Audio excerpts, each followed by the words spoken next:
किशोरी लाल जी का लालची होना। उनको लड़के वालों से मोटा दहेज चाहिए था और इसी चक्कर में एक दिन वो एक बहुत पैसे वाले के घर अपने बेटे का रिश्ता लेकर पहुंचे। उस आदमी का नाम था ओम प्रकाश। देखिए किशोरी लाल जी, मेरी एक ही बेटी है और मेरी सारी संपत्ति जायदाद सब कुछ मेरी बेटी नैना का ही है। पापा, नाम से लगता है बहुत खूबसूरत होगी। कितना अच्छा नाम है ना, नैना। हाँ, वैसे बात तो सही है आपकी। अब इतना पैसा है, ज़मीन जायदाद है, इकलौती बेटी, आप भी क्या करेंगे? सब कुछ उसे ही देंगे ना। बिल्कुल ठीक पहचाना आपने। बस बेटी की शादी और सारी जायदाद उसके नाम। पापा, बिना देखे हाँ कर दीजिए ना। इतना अच्छा रिश्ता फिर कहाँ मिलेगा? माला माल हो जाएंगे हम। मैं अपनी बेटी को बुलाता हूँ। अरे नहीं नहीं नहीं नहीं, आपकी बेटी का नाम नैना है, सुनकर ही लगता है बहुत सुंदर होगी। रहने दीजिए अंकल, मैं तो आपकी बेटी के नाम से ही इतना खुश हो गया हूँ कि उसे बिना देखे शादी करने को तैयार हूँ। अब तो मैं उसका चेहरा सीधे शादी के बाद ही देखूंगा। और इस तरह राघव नैना का चेहरा नहीं देखता और उससे शादी कर लेता है। शादी के बाद अपनी सुहाग रात पर जब राघव नैना का घूंघट उठाकर देखता है तो नैना की आंखें बंद थी। कितने खूबसूरत हो तुम नैना, जरा अपनी आंखें खोलकर मेरी तरफ देखो तो सही। नहीं, मुझे शर्म आती है। अरे, मैंने तुम्हें शादी से पहले भी नहीं देखा, और अब अगर तुम आंखें खोलकर मुझे देखोगी भी नहीं तो मुझे अच्छा कैसे लगेगा? इससे पहले कि नैना अपनी आंखें खोलकर राघव की तरफ देखती, अचानक से लाइट चली गई और राघव नैना को पूरी तरह से देख भी नहीं पाया। अगली सुबह नैना राघव के लिए नाश्ता बनाकर लेकर आई। अरे ये क्या, आधा पराठा सेका हुआ है और आधा बिल्कुल कच्चा। ये तुमने क्या किया नैना? बहू, तुमने क्या आधा पराठा तवे से नीचे लटका कर रखा था, जो आधा सेका है और आधा कच्चा? मुझे जितना दिखेगा उतना ही तो सीखूंगी ना पापा जी। जहाँ जहाँ मुझे नजर आ रहा था वहाँ मैंने सीख लिया, जहाँ जहाँ नहीं दिखा वहाँ कच्चा रह गया होगा। इसका क्या मतलब है? ये कैसा मजाक कर रही है तुम? अरे बहू, तुमने इतना लंबा घूंघट क्यों लगाया हुआ है? देखो, हमारे घर में बहुओं को बेटी की तरह रखा जाता है, और फिर तुम तो इतना सारा माल लेकर आई हो। देखो, ये घूंघट डालकर रखने की कोई ज़रूरत नहीं है। हाँ नैना, पापा जी ठीक कह रहे हैं, तुम तो आराम से रहो, अपना ही घर समझो। नैना अचानक से अपना घूंघट उठा लेती है। अरे ये क्या पापा, नैना की तो एक आंख फूटी हुई है। नाम से नैना, लेकिन ये तो कानी बहू निकली। मेरे साथ धोखा हुआ है, धोखा। बिना दिखाए अपनी कहानी लड़की मेरे संग ब्याह दी। मुझे कहानी भी नहीं चाहिए। मुझे अभी ओम प्रकाश जी से बात करनी पड़ेगी। आखिर उन्होंने मेरे साथ ऐसा किया क्यों? अरे, आप लोगों ने ही तो पापा से कहा था कि आप लोग शादी से पहले मुझे देखना नहीं चाहते।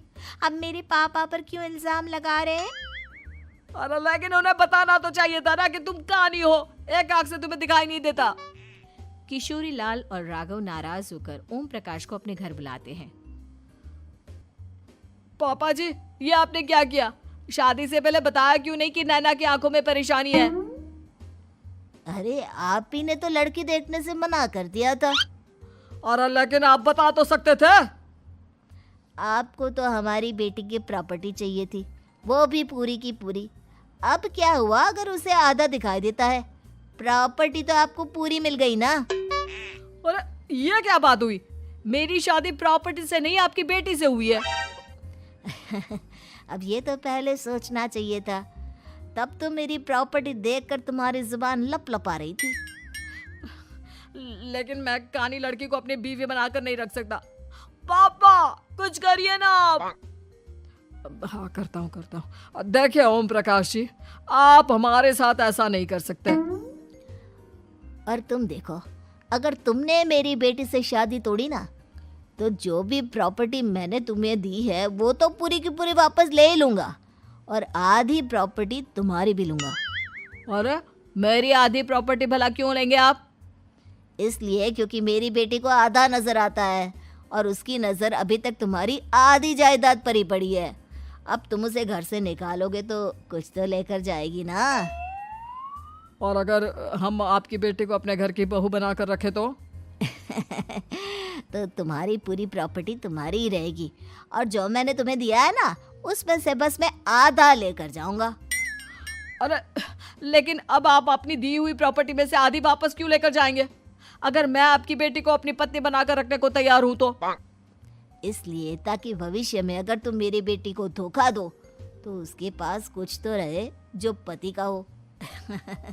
वैसे मेरे पास तो बहुत कुछ है, लेकिन अपने पति की कोई निशानी तो उसके पास होनी चाहिए ना। अब अगर तुमने मेरी बेटी को कहानी कहा तो तुम्हें प्रॉपर्टी भी कहानी ही मिलेगी, पूरी नहीं। जमाए राजा। किशोरी लाल और राघव समझ चुके थे कि वो बुरी तरह फंस चुके हैं और अब उनके पास वहां से निकलने का कोई चारा नहीं है। अब समझ में आया ना, लालच बुरी बला होती है। एक तो तुम्हें प्रॉपर्टी मिली, ऊपर से बीवी मिली, उसमें तुम्हें नखरे भी दिखाने हैं। आए बड़े, चुपचाप बैठो दोनों। कुछ दिनों के बाद नैना राघव की कार लेकर बाजार घूमने निकलती है और जब कार लेकर वापस आती है, ये क्या? एक तरफ से मेरी गाड़ी पूरी खराब हो चुकी है। लगता है तुमने मेरी गाड़ी को किसी दूसरी गाड़ी के साथ एक्सीडेंट किया है। अरे अरे कितना बड़ा नुकसान कर दिया तुमने बहू। वो क्या है ना पापा जी, मुझे एक आंख से दिखाई नहीं दे रहा था, सामने से गाड़ी आ रही थी। मुझे तो सिर्फ आधा ही दिखाई दिया और वो गाड़ी मेरी कार से रगड़ते हुए निकल गई। अब मैं क्या करूं बताओ? आप इसे ठीक कराने के पैसे कौन देगा? तुम्हारे पापा? तुमने मुझसे इस तरह से बात की? अभी रुको। नैना राघव की शिकायत ओम प्रकाश को कर देती है।